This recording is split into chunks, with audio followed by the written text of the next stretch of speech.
Today we're going to talk about unemployment, reemployment, and income security, or income insecurity, as the case might be. So let's start with something to get our attention focused on that question. We're hauling 20,000 pounds of freight down the Florida Turnpike in a self-driving robotic truck.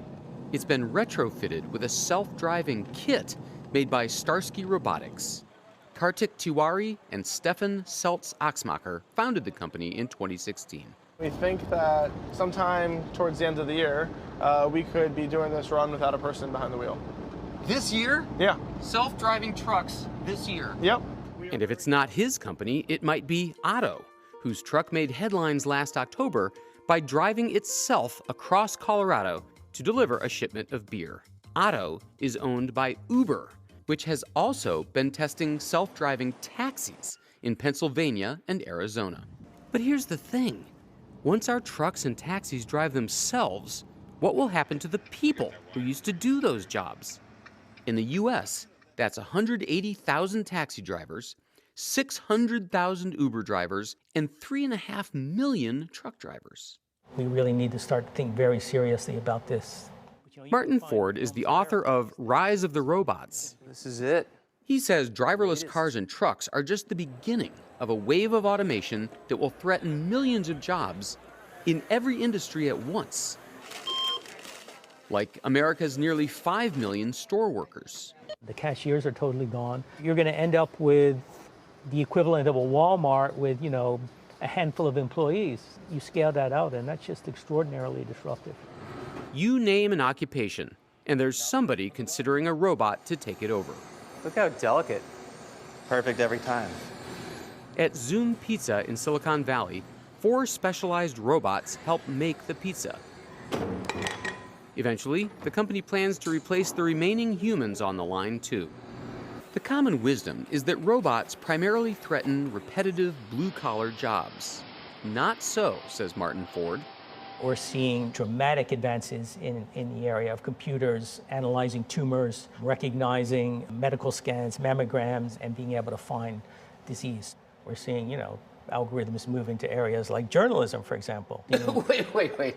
Certainly not journalism. Oh, yeah, absolutely journalism. By one account, every 30 seconds, there's a news story published on the web or maybe in a newspaper that's machine generated. Algorithms are even threatening the masters of the universe. Earlier this year, BlackRock, the world's largest money manager, announced that it's laying off dozens of human stock pickers and replacing them with robots. By 2025, across the financial industry, artificial intelligence is expected to replace 230,000 human workers. Bring on the disruption that is automation. Alicia Wiesel is the Chief Information Officer at Goldman Sachs. The company now hires nearly as many computer engineers as financial workers. A quarter of these people aren't traders. They're coders, writing software to automate the routine grunt work of employees all across the company.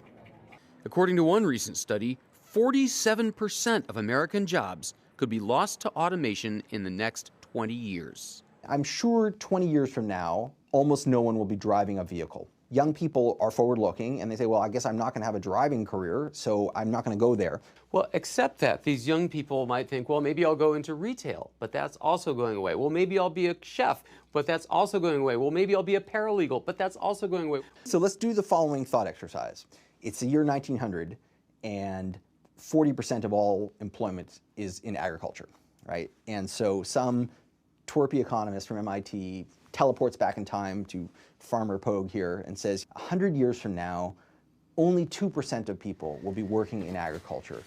What do you think the other 38% of people are going to do? Well, I wouldn't know. We say, oh, search engine optimization, health and wellness, software and mobile devices. Most of what we do barely existed 100 years ago.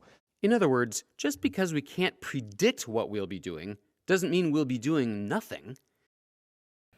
So there you see the great debate that is now being fostered among economists and others about the likely effects of automation. On the one hand, there are people who are saying this is a fundamentally new development, that essentially all employment is going away, and there's going to be nothing for people to do.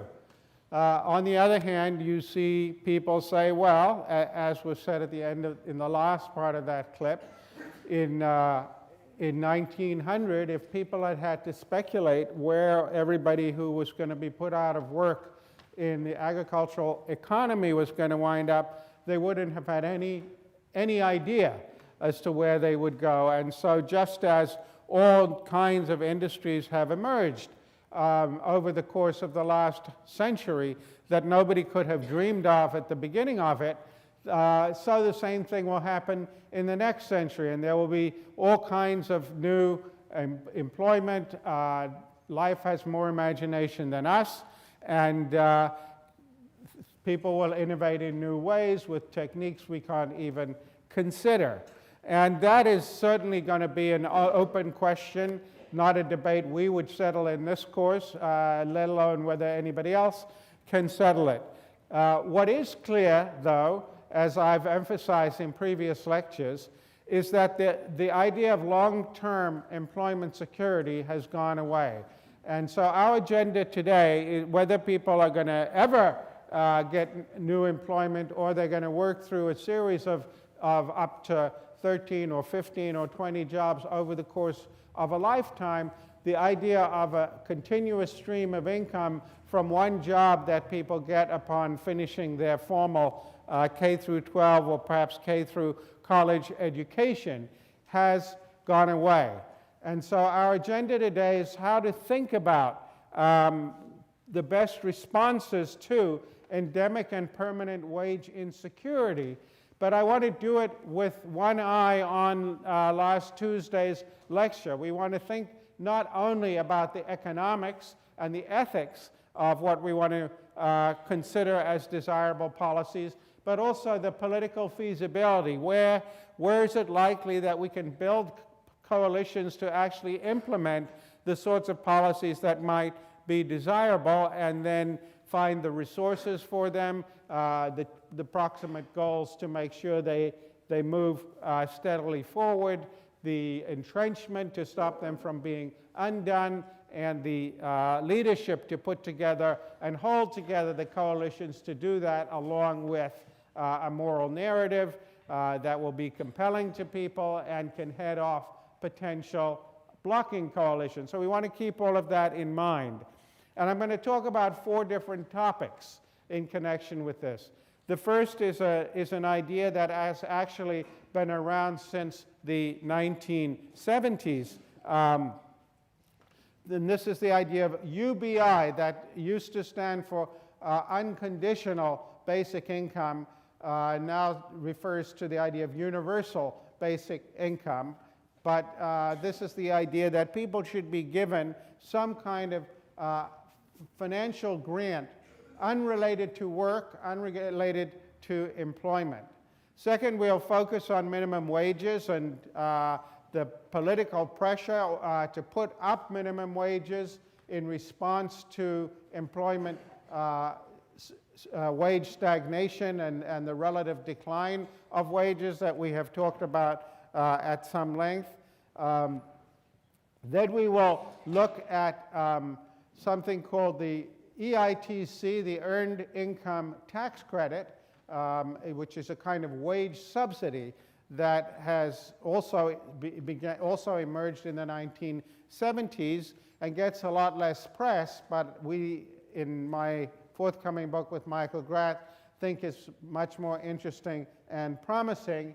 And then finally, we will talk about the history and prospects for transitional assistance. There have been programs since the Kennedy administration in this country to provide people with transitional assistance in moving from one job to another that have not fared very well, and we'll talk about why and what the prospects for them might be. So let's start by going first to the idea of an unconditional or universal basic income. Well, there is now in Europe and beyond more interest in the idea of an unconditional basic income than there has ever been in the history of mankind. Why? Some people say it's because we predict more automation, robotization. There is some truth in that, but this is combined with greater uncertainty, greater doubts about the feasibility, the desirability of what has always been offered as the central answer to the problem of unemployment by both the right and the left, namely growth. And so if we think that growth is either continued growth is either not possible or not desirable, and that anyway it hasn't lost the problem of unemployment despite all the growth we've had, then it's high time to think about something else. Think seriously about an unconditional basic income, a floor instead of a safety net, something that would be a central element in any project for a free society and a sane economy.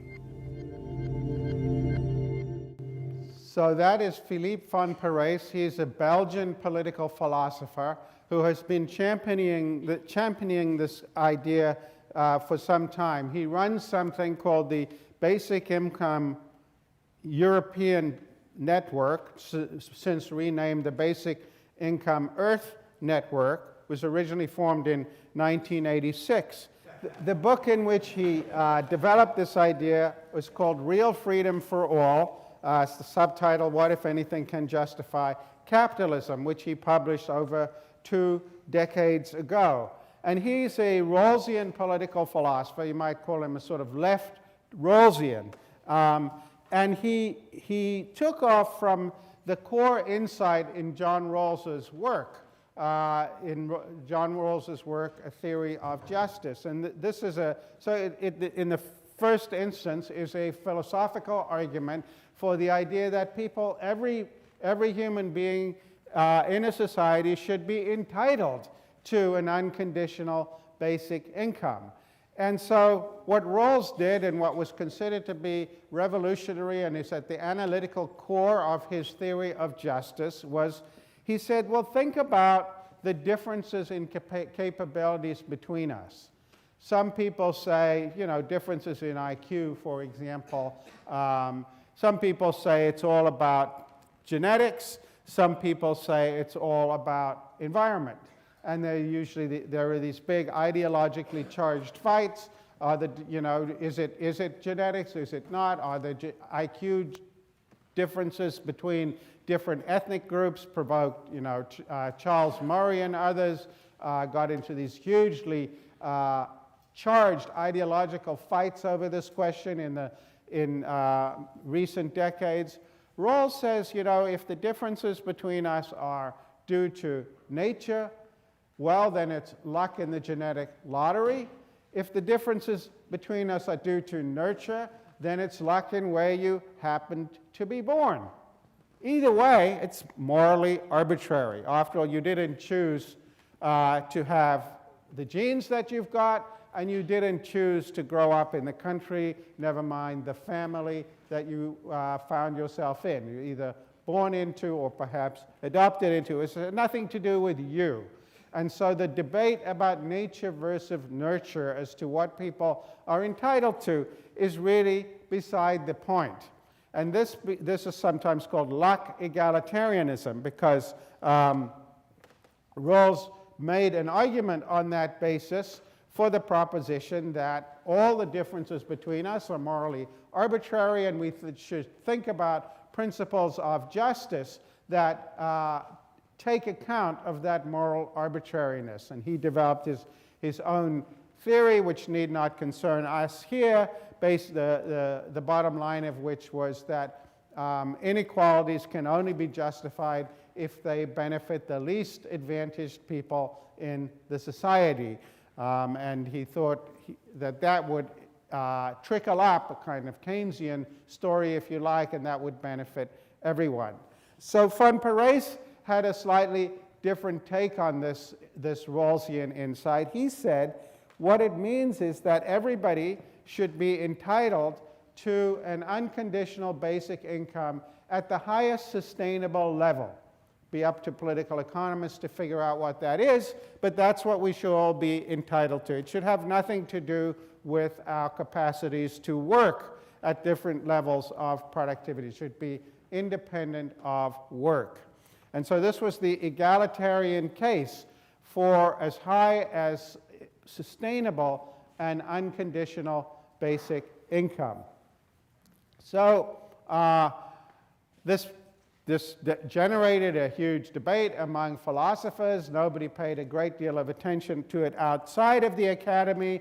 And indeed, a fatal objection was launched eventually by a philosopher called Susan Hurley in a critique of Rawls, in which she said, well, you know, this is, I put the quotation up on the board, but the gist of it is the following. She said, well, it may be true that the differences among us are morally arbitrary, whether it's genetic luck or luck in the lottery of where we happen to be born, and so no one is in some natural sense entitled to what they produce.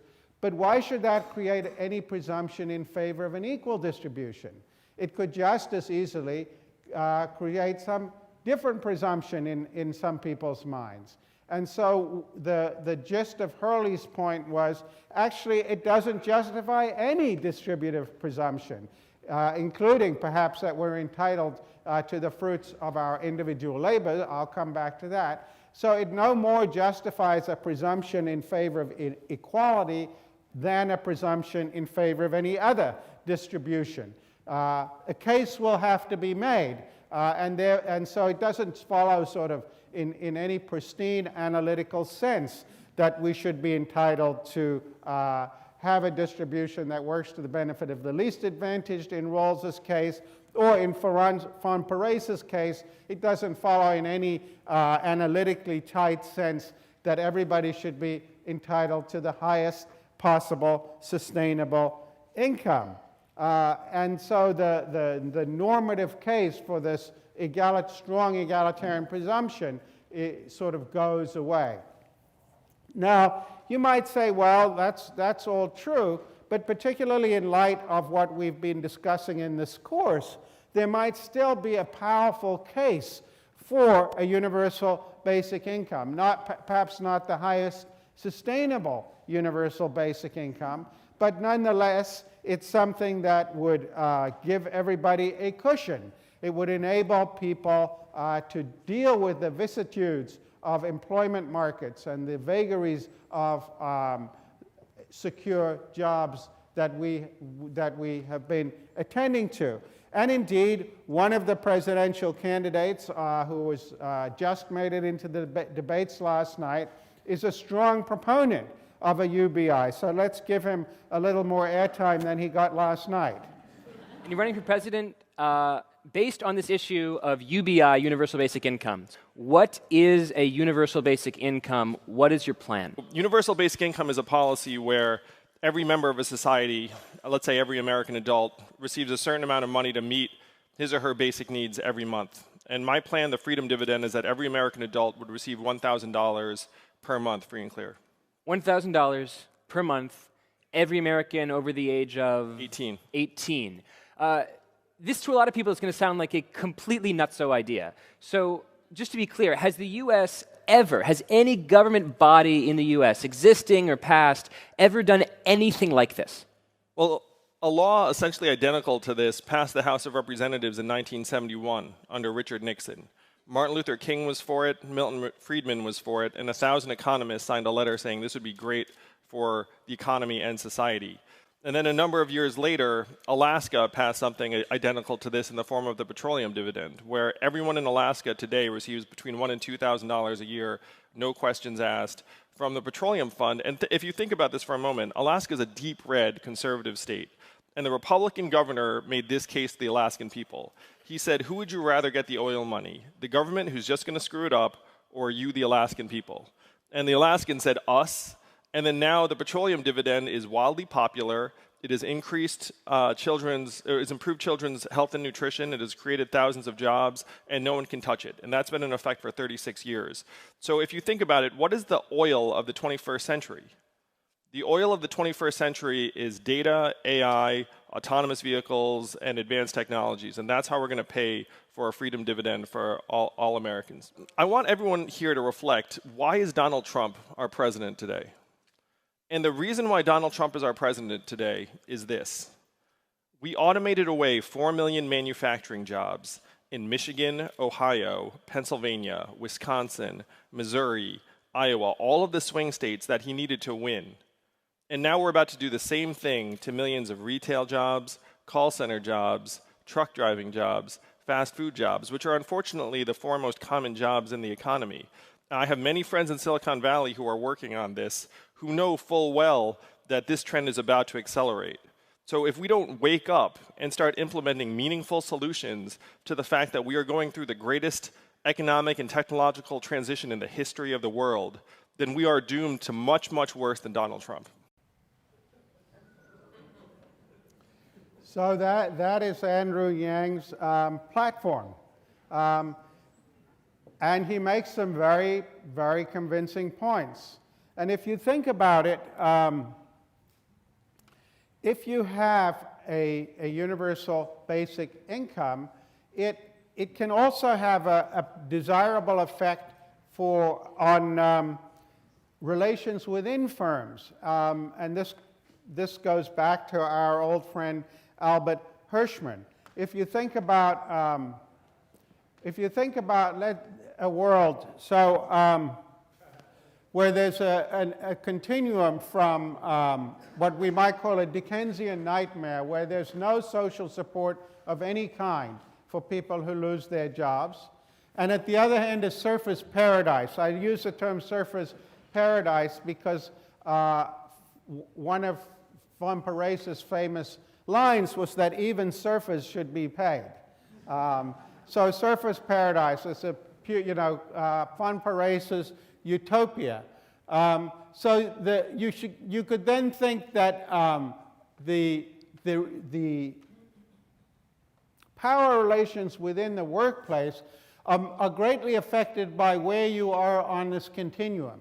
Because if you are living near a Dickensian nightmare, where the costs of losing your job are extremely high, and your employer says to you, I wouldn't mind a cup of coffee, you're going to scurry off and get that cup of coffee and come scurrying back quickly. Whereas if you are closer to the surfer's paradise and you could walk away from your job, you might say, well, go get your own coffee, right? And so there was a thought, there was a big literature in the 80s and 90s which basically said that rather than trying to have the government produce more democracy within firms to protect workers from exploitative practices, it would be better to just decrease the exit costs. And then they'll have to treat you better. Just as, for example, at Yale, in 1992, the Supreme Court ruled that compulsory retirement was illegal, age discrimination. And so the interaction of tenure and the abolition of compulsory retirement created a huge problem for universities. And until that time, universities had treated emeritus faculty with contempt. They had pretty much ignored them. Once you were out of here, you were out of sight, out of mind. In order to get them to leave, superannuated people like me, they had to start coming up with much better retirement packages to reduce the exit costs from employment. They had to start treating emeritus faculty better. They built a building where they can have offices. They gave them email accounts and so on and so forth. So if your exit costs are very high, you're much more vulnerable within a firm than if your exit costs are low. And so some people even argued, and I was one of them, that you might be able to get business support for a much more robust social wage, giving people benefits that are not tied to their work, if you, on the other hand, also promised business less regulation. So you'd say, well, if there were debates about this, for example, in the European Union, that in countries that didn't supply a lot of worker protection, maybe the social chapter should provide stronger appeals processes when workers are abused and so on. And the idea was that since what business wants is flexibility at the plant level, you could try and get business support for a coalition to increase social wages, the quid for the quo being that that they would get less regulation in the workplace. It would be easier for them to lay off people because it would be less catastrophic for the people, and so on. And so I and others pushed these kinds of arguments. The difficulty with them was political, for the most part, that because of the declining power of labor anyway, the notion that business had any incentive to get behind these proposals was pie in the sky. And so they were stillborn, and it's very difficult to make the case today. So it might nonetheless be true that we should think that UBIs now is an idea, time has come. But why does it get so little support? Now, you can get polls, you can run polls where you can get 48% of the American public to say they're in favor of it, but they're standalone polls that don't say anything about the costs or how it would be funded. And if you look at efforts to actually produce it, you find that people are very resistant to this idea of writing checks to anyone that are completely unrelated to work. Why might that be? Why might that be? There's a work ethic. So what is a work ethic?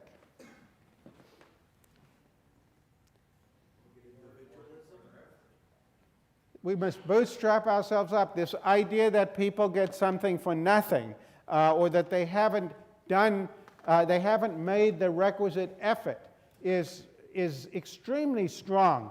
It's something that political theorists sometimes call the workmanship ideal. This idea that when you working for something creates, it creates an entitlement over it, and because you know that, it gives you the incentive to work hard. And indeed, if you go back to the John Rawls's argument that I mentioned at the outset, he realized, not surprisingly, he was a very intelligent guy, he realized that his moral arbitrariness argument was sort of at war with the work ethic, right? Because if you say nature, nurture, doesn't matter, however you got your skills and capacities,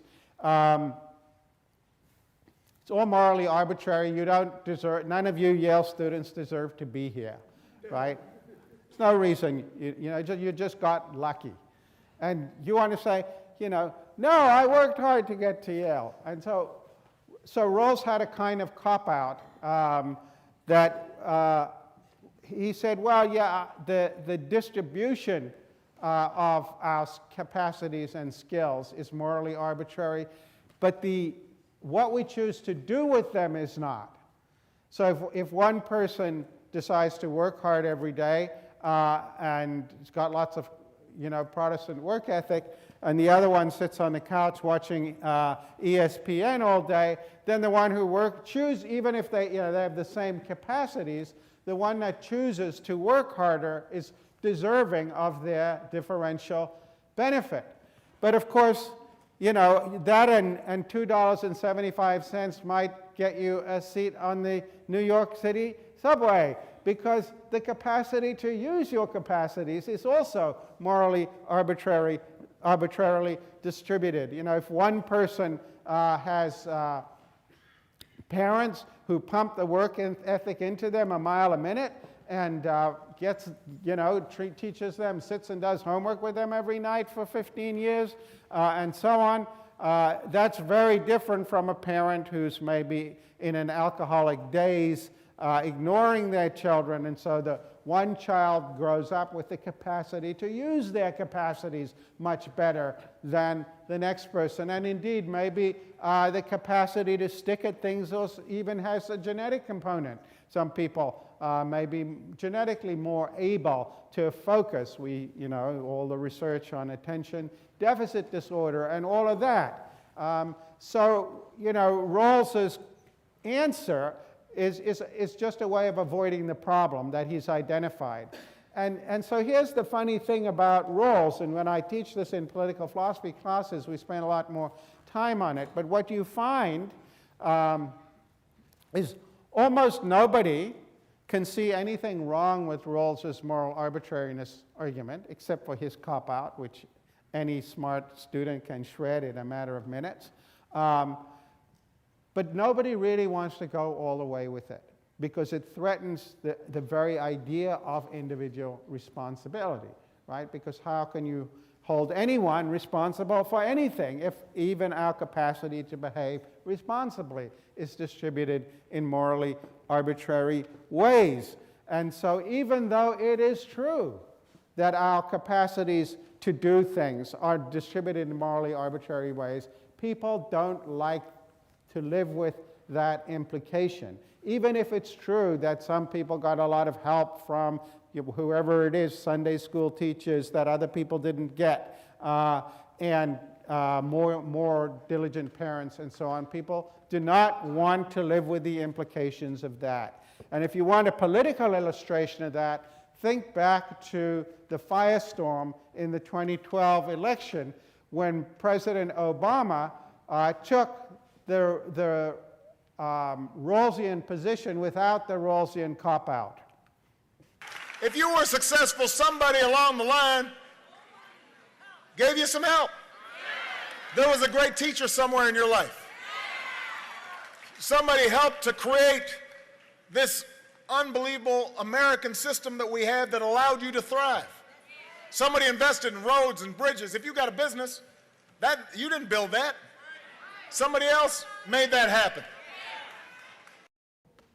So all hell broke loose. As you might recall, here's just one of a million ads you could have found in response. To say that Steve Jobs didn't build Apple, that Henry Ford didn't build Ford Motor, to say something like that is not just foolishness, it's insulting to every entrepreneur, every innovator in America, and it's wrong. My father's hands didn't build this company. My hands didn't build this company. My son's hands aren't building this company.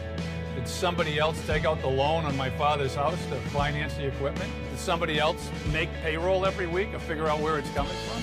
President Obama, you're killing us out here. Through hard work and a little bit of luck, we built this business. Why are you demonizing us for it? We are the solution, not the problem.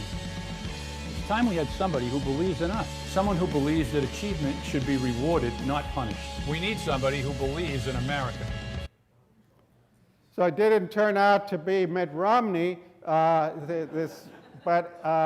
it is a portent of things to come, because this ad was used to reinforce the perception of sort of let them eat cake elites, that he was, sitting there in the comfort of the Oval Office saying you didn't build that, and denying the efficacy of the work ethic, And so you might say it's a difficult case to make. Nonetheless, you might have thought, I missed something here, because as Andrew Yang says, not only is he pushing this idea now, but he noted that people like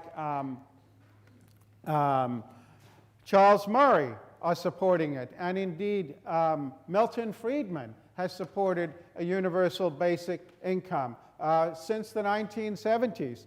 But they have a slightly different thing in mind. So here's Murray's take on it. The basics are this.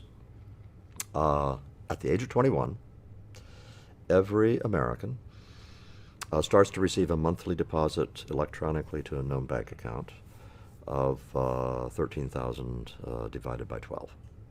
13,000 is the total basic income, of which 3,000 must be devoted to health care. So you have 10,000 of disposable.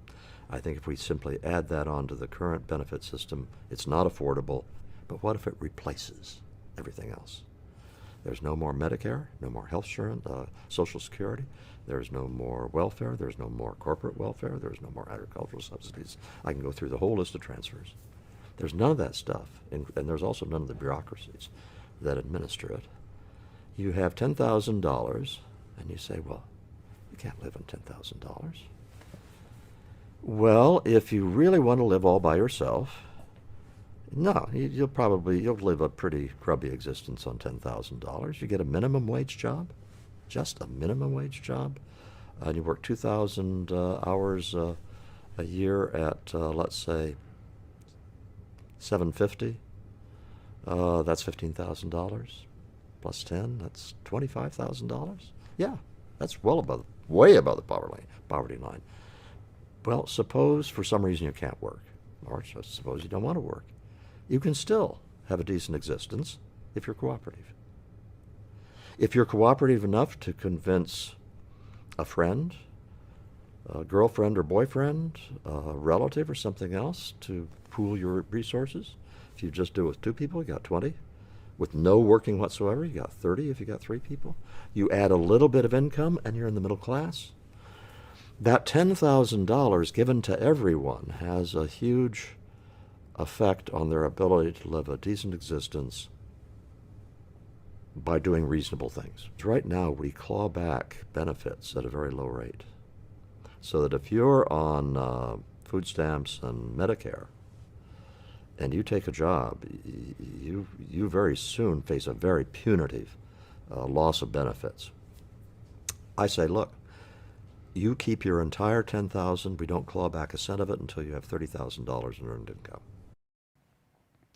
So there you have it. The conservative case for universal basic income is something that would replace the entire welfare state. And if you look at the way this has been costed out, the Center on Budget and Policy Priorities in Washington, D.C., which is a think tank, estimates that giving everybody a $12,000, he says 13, taking 3 out for medical care, but the $12,000 minimum wage that somebody like Andrew Yang is pushing would cost $3 trillion to fund per year. And even if you got rid of Social Security and Medicare, that would not be enough to fund it. And so if you start to think about what would the political coalition for this actually be, it dissolves before your eyes, because the AARP would quickly become a leader in the opposition to this. You could think about hospitals, hospital interest groups and administrators, all kinds of people, public interest groups protecting welfare benefits, would rapidly start to oppose it. And it's also worth saying that if you look at where there have been efforts to institute universal unconditional basic incomes elsewhere, they haven't fared much better. So setting aside something like the Alaska sort of windfall benefit, or the Norwegian sovereign wealth fund that's been funded by their oil, which is a different idea. It's a sort of it's a sudden benefit occurs, and there's a notion to spend it on the whole community. But if you think in general, in Switzerland they had a referendum on a UBI and it went down massively, and by the way was strongly opposed by labor unions, as you might suspect if you start to think about it, because it would erode labor unions' bargaining power. In Finland they had a modest experiment, selected experiment with UBIs to see what impact it would have, and abandoned it after a few years. So the notion that even though it might appear that you could get a great deal of support for a universal basic income, and it seems like it might not be such a bad idea from a variety of perspectives. I think that it's a tall order to think your way through a political coalition that could effectively achieve the kind of universal basic income that most people would want and certainly would be willing to accept. Between its sort of frontal assault on the work ethic that many people would regard as necessary to get people to be productive, and the fact that it would replace some of the policies that Americans are so strongly attached to. I think Andrew Yang, there's a good reason why, even though he made it just into the debates, he's not really getting much attention for this view. So I wouldn't buy a lot of stock in it right now. Let's talk about minimum wages. Of course, this doesn't help with unemployment, but it certainly would help people who have been victims of long-term wage stagnation. The fight for a $15 an hour minimum wage just netted its biggest victories yet this week. Yesterday, lawmakers in California voted for a bill that will raise the state's minimum wage to $15 by 2022. On Monday, Governor Jerry Brown is expected to sign it into law. Last night, New York Governor Andrew Cuomo said he reached a budget deal, hiking the minimum to $15 in New York City by the end of 2018. Suburbs and other parts of the state would reach that level in 2021. The combined moves could affect as many as 10 million workers. Do you know by today, many of the CEOs of the companies that were fighting to get the minimum wage increased, they have earned as much in the first couple of weeks in January as they will pay these employees for the whole year. That is not justice. That ain't fair. That isn't right. We don't begrudge anyone their success and their income, but we do begrudge exploitation of the workers to that extent. 90% of Americans have not had a raise for 40 years. Pay your workers a living wage, $15 an hour. It is a fight for fair wages. And so we could find clips of every one of the Democratic candidates now running calling for increases in the minimum wage, at least $15 an hour being phased in or not. And this has, been a constant theme of American politics, that the Democratic Party tends to fight for increased minimum wages, and there are constant efforts to increase minimum wages within city and state legislatures as well. But there are a lot of difficulties with minimum wages as policy when we think it's very easy politics, as you can see, to make that case, at least from the perspective of the base of the Democratic Party. One question is, well, who actually pays for increases in the minimum wage? It might well be the case that the cost of the increased wages is simply passed on in increased prices by the companies that have to pay higher wages. And indeed, there was an interesting effort to raise minimum wages in Los Angeles a couple of years ago. And we did some interviewing of employers because the local Employers Association was supporting it. And they reasoned two things. One was the money would be spent in their stores in the city, so that it would come back, but also that it would be possible to increase prices. So it's not clear who benefits in that sense. But more indirectly, if you're thinking about what are the effects going to be on employment, and here we have to think about whether you'll get higher minimum wages for some at the expense of lower employment in the economy overall. And in some countries, this takes on very extreme forms. In contemporary South Africa, as I think I have mentioned to you, where they have very strong protection of wages in the formal sector, they have extremely high levels of unemployment in the informal and very different, much lower wages in the informal sector. And furthermore, they have hemorrhaged jobs to places like Lesotho and textile jobs even to China. And so there's a real cost, if you like, of increasing minimum wages from the standpoint of employment. And particularly now, when we're thinking about the temptations to go to automation, raising minimum wages might have even more deleterious effects on employment. I think I described to you the Nike factory I visited outside Ho Chi Minh City, and one of the notable features of that Nike factory was it was extremely labor intensive. They were using technology that was maybe 30 or 40 years old. But the reason was that wages were low. If you start to ramp up wages, the incentive to send more jobs to robots will become stronger. So the impulse to improve minimum wages is completely understandable, but it has these costs.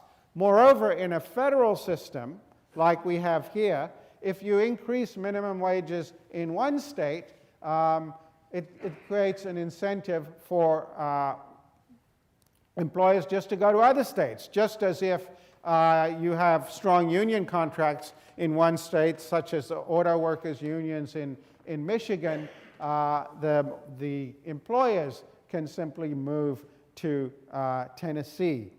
So that is a kind of internal race to the bottom problem. And if you have a federal minimum wage, you can avoid that, but only at the price of contributing to outsourcing, the flying geese problem, and so on. In an era when capital is very mobile and can produce things in anywhere in the world, propping up minimum wages in one place is water flows around a rock, and it's just going to flow somewhere else. So it feels like a stopgap solution. It's also worth pointing out on the politics front how difficult increasing the minimum wage is. For example, we talked earlier about the estate tax in the US. When the estate tax was made permanent in the 2013 legislation, the threshold at which you pay it was indexed for inflation, so now it keeps going up.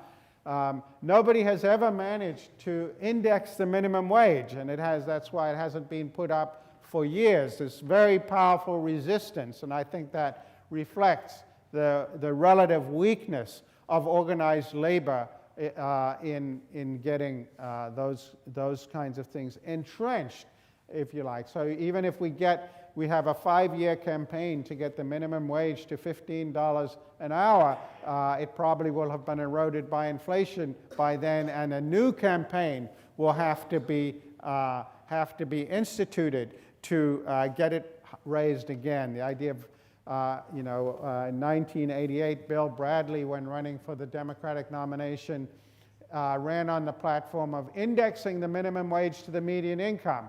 Got nowhere politically. A very difficult sell. Now, you could say, well, okay, so if there's a race to the bottom, what we need to do is raise the bottom, right? And so can we think about global minimum wage?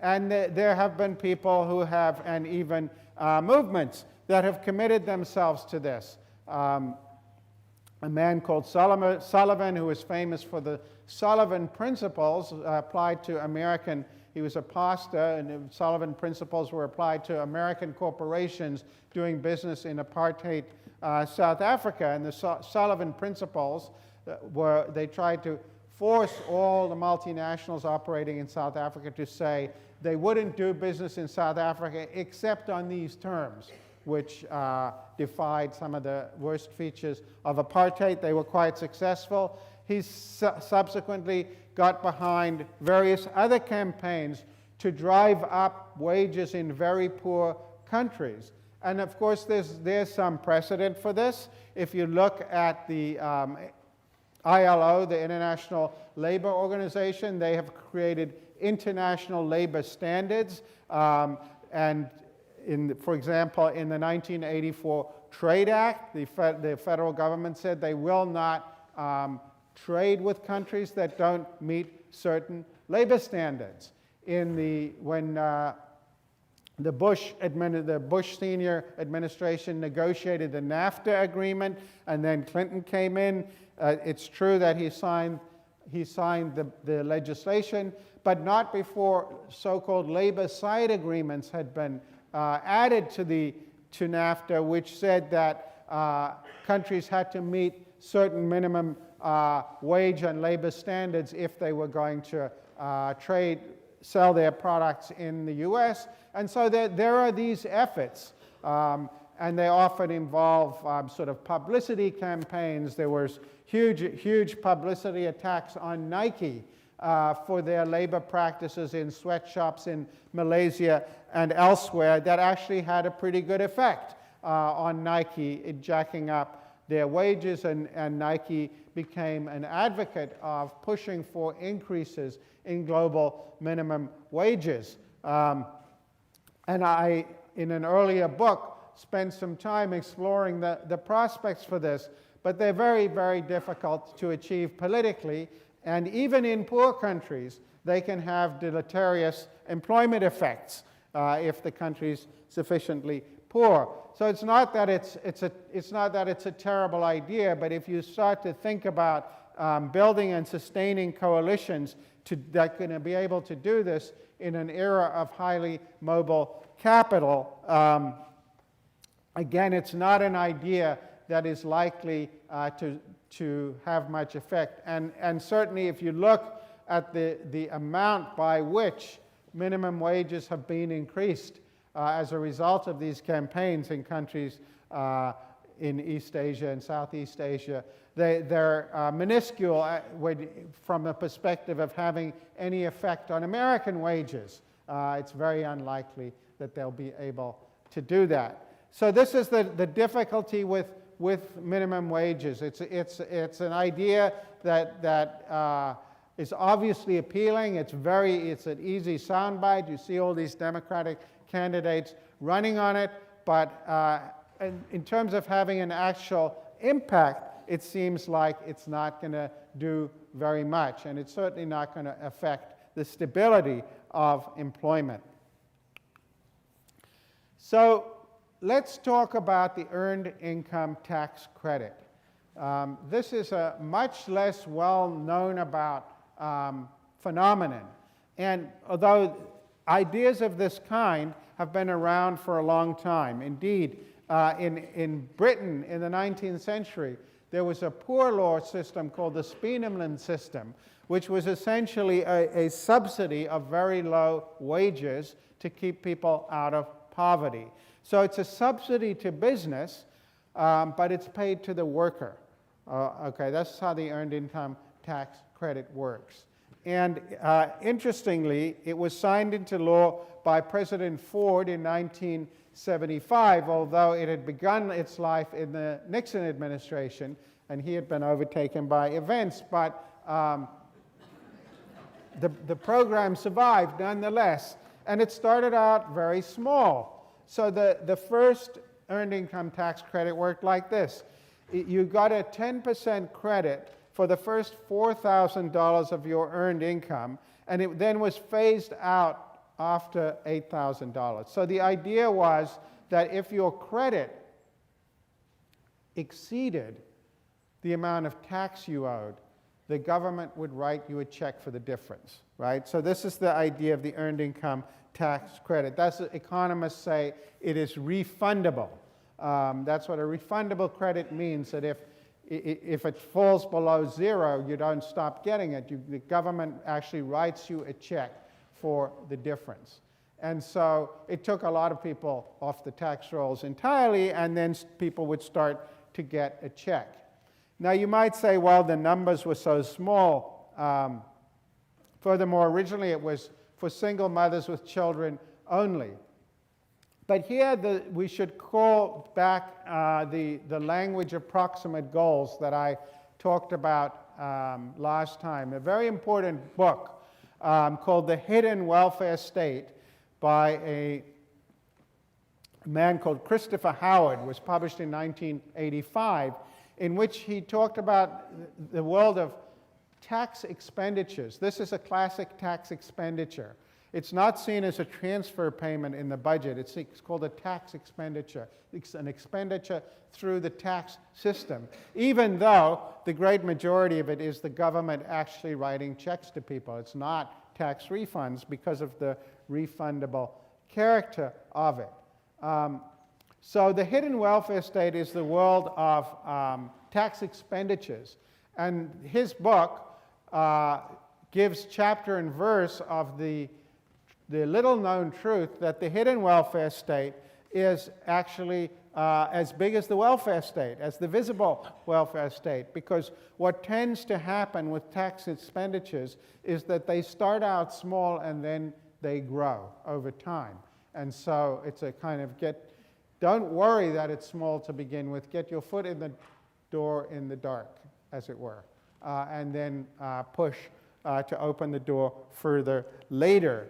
And an interesting feature is that the EITC has had strong bipartisan support from Republican and Democratic administrations and has been expanded numerous times. By 2017, it was costing the federal government more than $70 billion in wage subsidies to more than 25 million families, and it doesn't now phase out completely until $50,000, which is above the median income.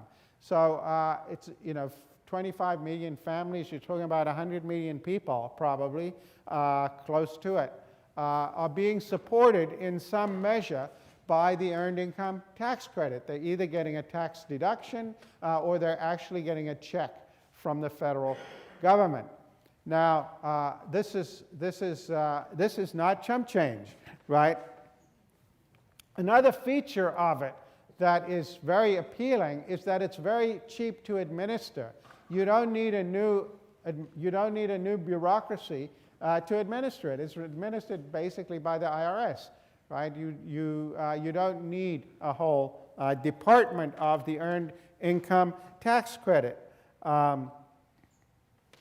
So that's an additional feature of it. And also, it has a very interesting set of incentives attached to it, which is unlike a minimum wage, which creates the incentive of a race to the bottom, this actually creates an incentive of the race to the top. Because if you have state EITCs, as many states do, what's going to happen is if a particular state offers a more generous EITC than a different state, all else equal, the company will move to the state that has the better EITC benefit, because it's a wage subsidy. It's a wage subsidy, but it's making things cheaper for employers, and so it can be a magnet for firms rather than a disincentive for firms to move into your state. So this is a hugely appealing feature of it from the standpoint of avoiding the race to the bottom and, on the contrary, creating an opposite incentive. Another desirable feature of it is that while it is a subsidy to the firm, it's paid directly to the worker. And if you think about that, rather than, say, if you look at the infrastructure bill that the Congress adopted last year with tax breaks for firms that invest in infrastructure, one of the stock critiques is it's very difficult to make sure they actually make those investments in the infrastructure. They do the planning and R&D, and they planning, and there's money paid to consultants, and maybe they do it or maybe they don't. Or if you think about place-based incentives to firms to move to different areas, there's lots of criticism of them by economists that they lead to a lot of clientelism and corruption and so on. When your payment is going straight to the worker, there's a much smaller possibility of that. Now, economists will still object that this is distorting labor markets, and some people think it's morally obnoxious because it's giving firms incentives to pay lower wages. And it does give firms incentives to pay lower wages. Nonetheless, you can see the potential here for a coalition. And indeed, business has tended to like the earned income tax credit. I think that it's one reason why Republicans have tended to get behind it. And certainly in the last decade, the increases in the EITC are by far the biggest increase in downward redistribution that we have seen at the hands of the federal government. This is I think, genuinely is an idea that as time has come, and you should think about the likely expansion of the EITC as a way of generating employment and increasing wages that is going to have more rather than less of a future. Of course, it is the other reason Republicans are willing to get on board with it is that it's linked to work. This is unlike unconditional basic income. You only get it if you actually work. Nonetheless, employers can keep wages low knowing that they're going to get the subsidy for providing the employment. So I want to spend our final few minutes talking about unemployment and adjustment assistance. Again, I think an extremely important set of policies in view of the insecurity of insistence. Now, unemployment insurance in America is has a very depressing history.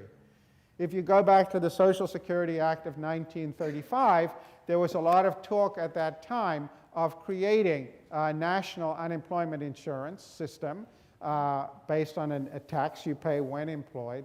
But there was a strong body of opinion that said the Supreme Court would strike it down as unconstitutional for technical reasons that needn't concern us. So instead, what we got was unemployment. The unemployment system was created as part of the Social Security Act, but essentially as a kind of unfunded mandate on the states.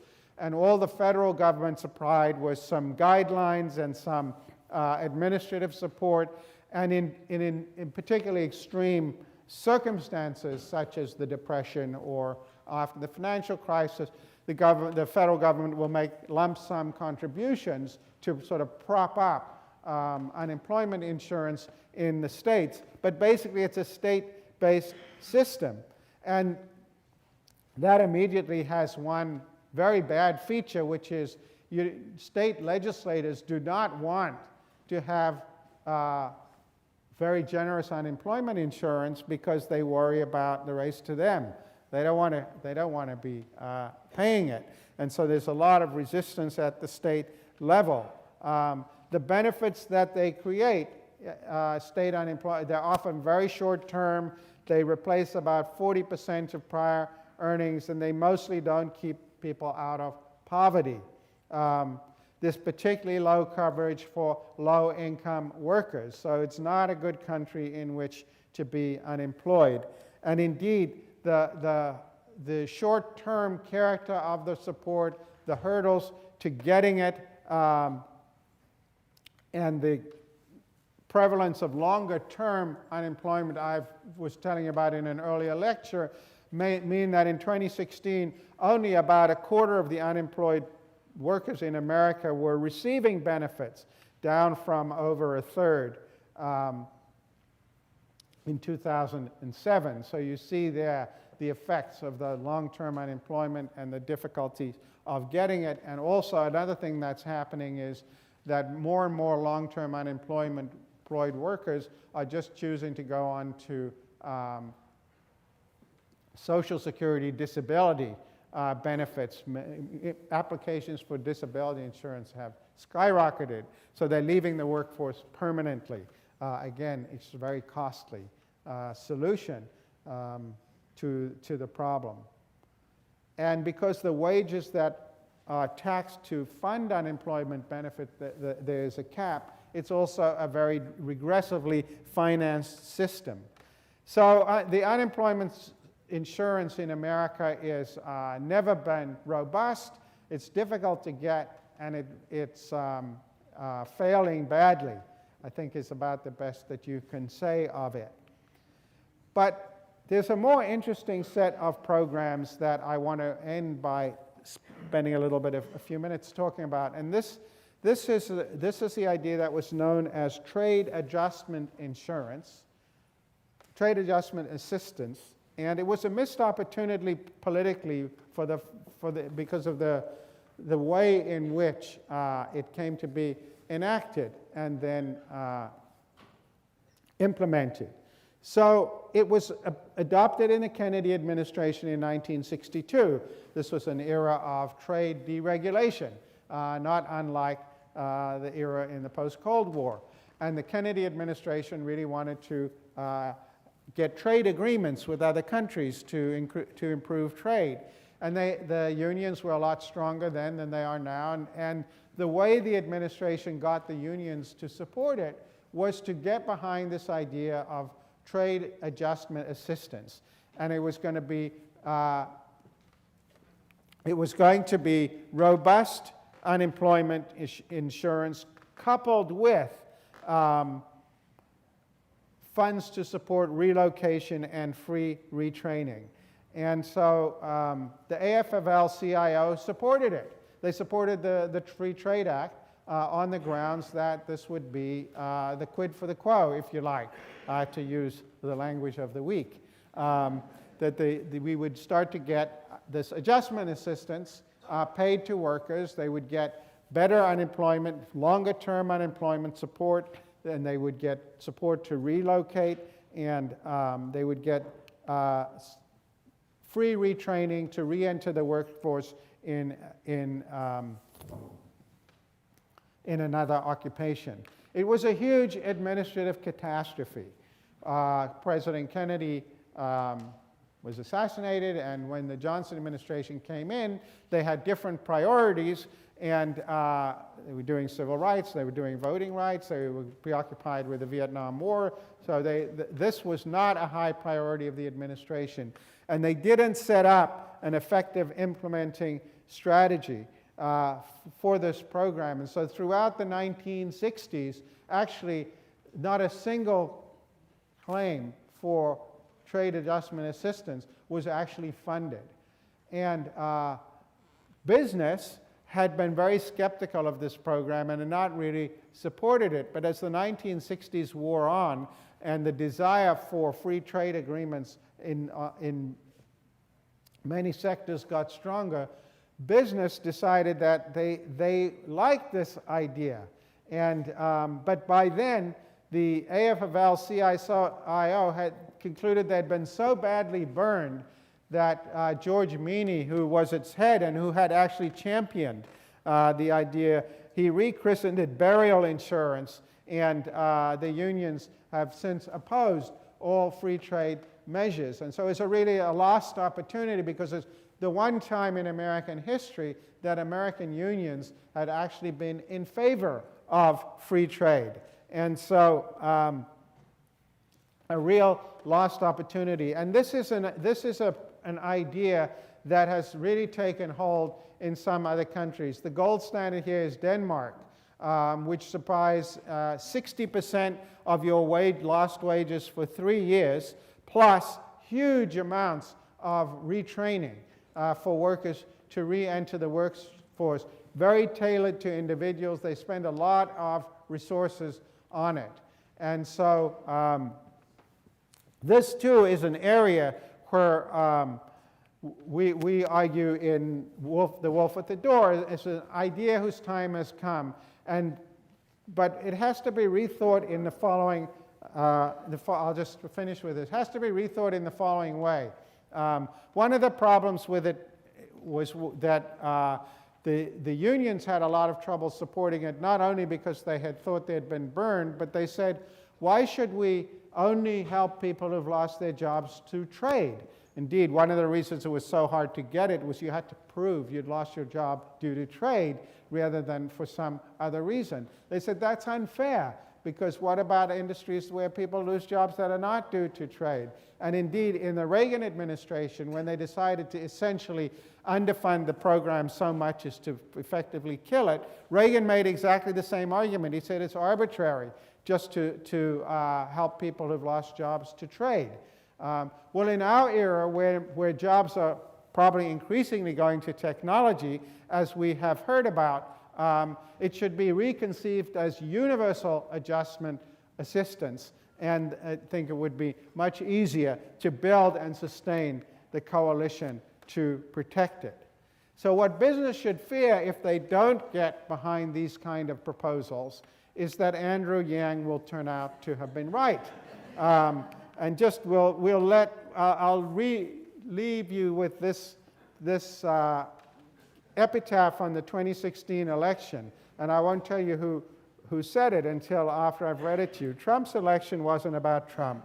It was a throbbing middle finger in the face of America's ruling class. It was a gesture of contempt, a howl of rage, the end result of decades of selfish and unwise decisions made by selfish and unwise leaders. Happy countries don't elect Donald Trump president. Desperate ones do. In retrospect, the lesson seems obvious. Ignore voters for long enough and you'll get Donald Trump. Yet the people at whom the message was aimed never received it. Instead of pausing, listening, thinking, and changing, America's ruling class withdrew into a defensive crouch. Beginning on election night, well, that's enough of it. We're out of time. But it's Tucker Carlson. You might be surprised to know. All right, we will see you after next week.